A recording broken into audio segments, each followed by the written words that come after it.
बाबा चोकर बन तैयार हो गए। थोड़ा धीर तो धर। एक स्वागत का करूंगा। मास्टर का कहते हो? अरे दुनिया भर के लोगों ने हमें लीची कही है। अरे दुनिया भर के लोगों ने हमें लीची कही है। दशहरी की दशहरिया। अरे हम तो है अंगूर की बेटी प्यादा और से तबे तो कहा बारी हो। अरे बहिया पकड़ के भरे अखबारे।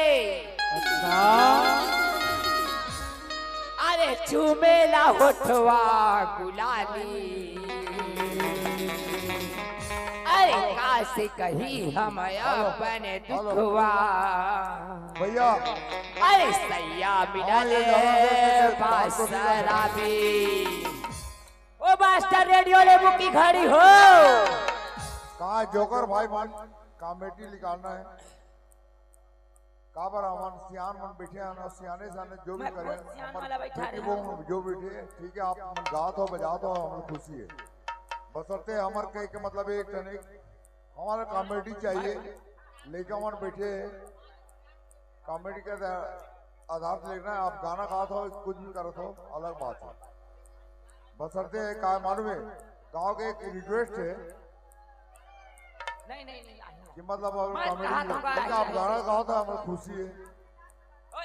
नहीं लास्ट गाना है भी मैं आना गाँव सियान हो और मैं सियान हो भैया। मोर गाँव पूरा सियान है।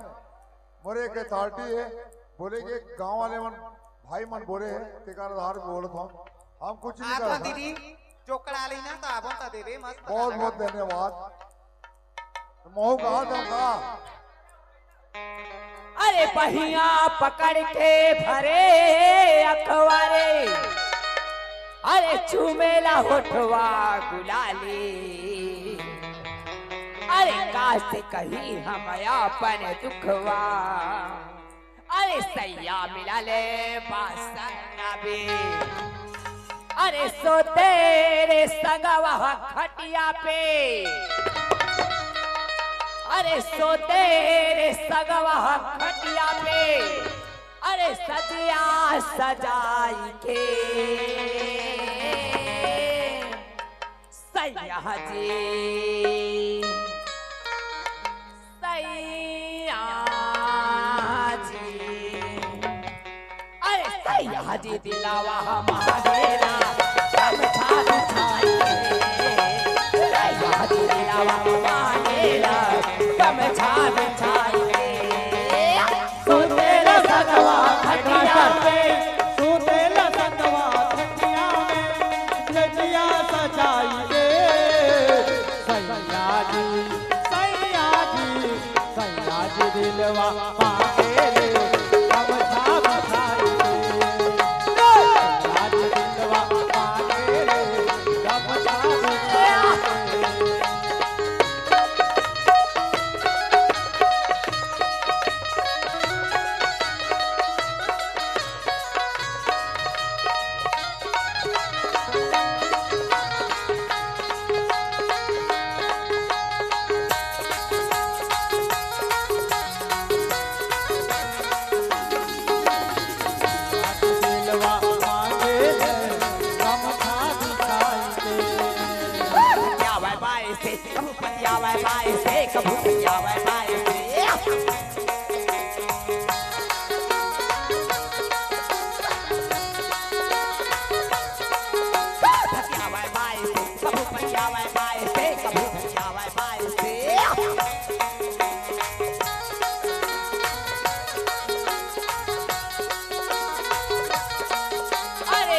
जी दिलवा मांगे समझा बिछाई के।